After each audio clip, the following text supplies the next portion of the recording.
Right, let's talk politics now. A crisis point for the Prime Minister, as around 50 MPs are still set to rebel. This will happen tomorrow when the welfare bill gets its reading. Well, Keir Starmer has admitted in an interview that he lost control of the welfare revolt due to his focus on foreign affairs. Now, this comes as a polling guru said this is the worst start, he says, the worst start of any newly elected Prime Minister.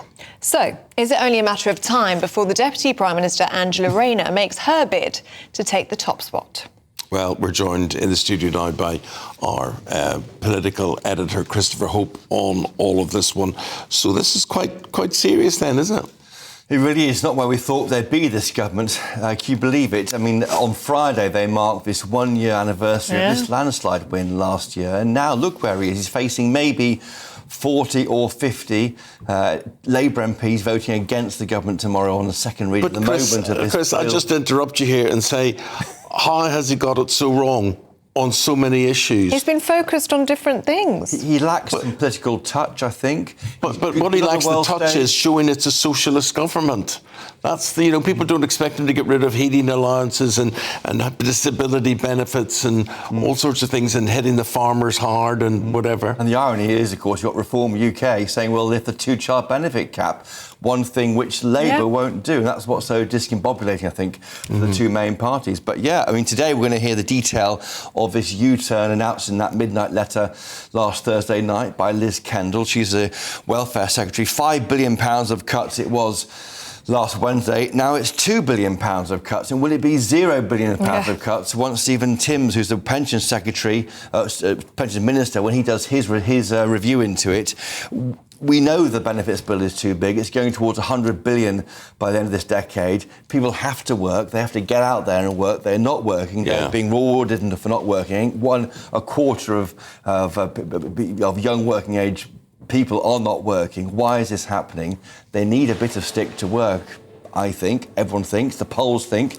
Labour members disagree, as do MPs. There's a division between what the Labour MPs want, the members want, and what the public wants. Currently, he's facing towards the MPs, but that's not how you win elections. Do you know what really spooks me? And we've talked about this off camera and things. AI and jobs being lost to artificial intelligence. And I'll just give you an example. Line judges at Wimbledon, there's over 200 of them, which will say out, in, whatever, and they've all been made redundant because computers will now take over and make the same shout. There's a report out today saying that entry-level jobs, the jobs that our children want to get when they leave university, they're evaporating like water into the sand because of AI. No, it's really shocking. I'll tell you what else may have been shocking to you is Keir Starmer admitting in an interview that he lost control of this welfare rebellion because he was so focused on foreign affairs. And this is the same man who said he prefers Davos to Westminster 2 years ago.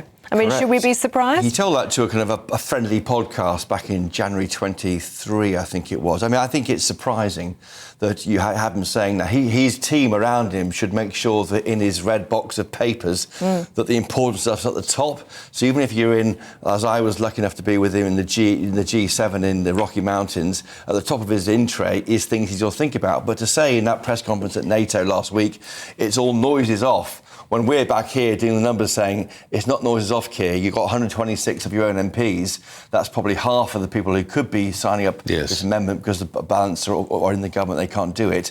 They're saying, reverse, we knew it was going to come. And the scale of it, as I say, they've dropped £3 billion worth of cuts, £2 billion left. That's a pimple on the scale of the size of the benefits budget. We can't have people being paid not to work in this country, given the challenges we face. Have you had a random call lately from a strange number, maybe trying to sell you something or even scam you? If so, your info could be out there. That's because of data brokers, shady companies that scrape the internet for your personal details and sell them to marketers or even scammers. These days, scammers can even use AI to mimic your friends' voices and trick you into sending money. It's not just annoying. Data brokers often target vulnerable people with high-interest loans or sketchy offers. But there is a solution. Incogni, the sponsor of this video. Incogni contacts data brokers on your behalf and requests your info be deleted from their databases. And because your data can keep popping up, Incogni keeps sending removal requests to make sure it stays gone. They've just launched a new unlimited plan with custom removals. If you find your info on a weird website, just send them the link and their privacy team will work to get it taken down. Getting started is easy. Hit the link in the description, create your account and let Incogni handle the rest. It's risk-free for 30 days and you'll get 60% off an annual plan with the code GBNews. Take back control of your data with Incogni.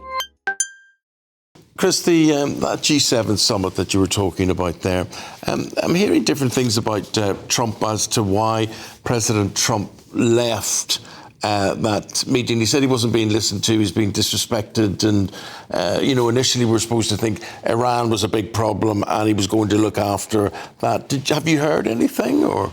No, I think he looked about of sorts. I think he seemed a bit subdued when he met with Sir Keir Starmer. I had colleagues who were eyeing him up, checking him out. He didn't have the virility we're used to when he's in his comfort zone in the Oval Office. He's less comfortable in the kind of multilateral world. There's only one world, and he's the leader of that world. He doesn't be sharing the limelight with other people. He flew back, went to a meeting, an hour-long meeting, I think, in the war room in the Pentagon. The bombing of Iran happened the following Sunday. He left on the Tuesday. It was some time before that. But I think he just felt...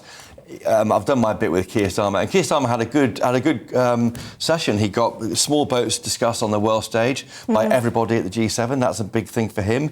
He got his deal with Donald Trump. He got a deal with Canada to enter this Trans-Pacific Trade Partnership. So I think he did well on the world stage. He's not doing the detail right at home. That's the problem.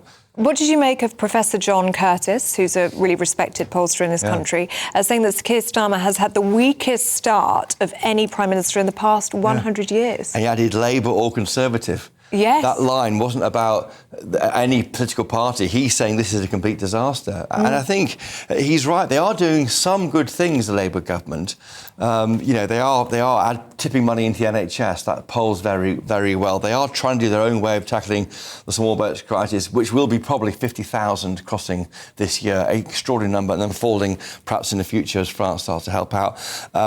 Yes, it hasn't been great. I mean, where is the dynamism? They had 14 years to prepare for this. They seem to come into power and it was enough to say we're not the Tories, and that's not enough. You need a plan for power. You can't exist to find about something else. Is it premature to talk about Angela Rayner as a successor? It's not premature because everyone's talking about it. I mean, maybe, yes, it looks unlikely, and to remove, I look at the numbers today, 81 Labour MPs must sign a no confidence note in 40 or 50 rebel tonight. Ellie, you're giving the eye roll there. It's not far off, is it? If we're talking about 50 rebels already and you need 81? Yeah. He's not around. I mean, I heard an interview with one MP last week. One MP elected a year ago hasn't had one conversation with the Prime Minister. Now, that to me is surprising. One of the big jobs you have if you're in government is meet the new guys. You know, when we launched GB News, you meet the new guys, you have meetings, you go out for drinks, you meet them in areas of North West MPs, Yorkshire MPs, so it goes on, but not to have a single chat with your leader. No wonder we're told that as many as half of the rebels tomorrow will be those elected in 2024 last year. Wow. Well, so it goes on, but you've come to an end, Christopher. Thank you very much indeed for that political insight there on all those issues. Appreciate it. Thank you very much indeed. Keir Starmer, so anyway, he's so busy with foreign affairs, he's forgetting about his benefits bill, and that's going to be voted on tomorrow. Yeah, and that's the point. He himself has now said, I was wrapped up in the G7 and the NATO summit, and he's trying to be honest, isn't he, with this? But it's backfiring. Well, it's he took his eyes off the ball. Well, it's backfiring. I mean, funnily enough, I just ChatGTP, where the Emily Maitlis thing, where he was asked where would he rather be, Davos or Westminster. This is 2023, and he said, his quote is, Westminster is just a tribal shouting place. Once you get out of Westminster, whether it's Davos or anywhere else, you actually engage with people that you can see working with in the future. Now, for me, the point there is you actually engage with people that you can see working with in the future. How about engaging with the people in the United Kingdom who voted you in a position to look after each and every single one of us, rather than being this grand person on this world stage. So yeah, he's put his own foot in his own mouth, and the chickens are coming home to roost. So yeah, you're right. There was a thing going on while he was away doing what he really wants to do, to be on the global stage. Good point. Yeah, absolutely. And because I was distracted. Yeah. Hello, you're the Prime Minister. You've got one job: be the Prime Minister. Correct. That's what That's what we voted you in for. To lead and look after us. So, I mean, you know, the welfare bill goes for Parliament this week. So many U-turns. I mean, the welfare bill, grooming gangs, national insurance, the freebie gate. Remember freebie gate? Yeah. But there's questions about his briefing as well and his closed circle. Because if he is at NATO and he is distracted, then his closed circle should be saying, look, there's a rebellion brewing. Yeah, exactly. You need to say this. Instead, he's saying they're pretty united on it. There's no way that he did not know that it was kicking off at home. I agree with you. But he was just hoping that if he buries his hand in the sand, somebody else will take care of it. OK. Yeah.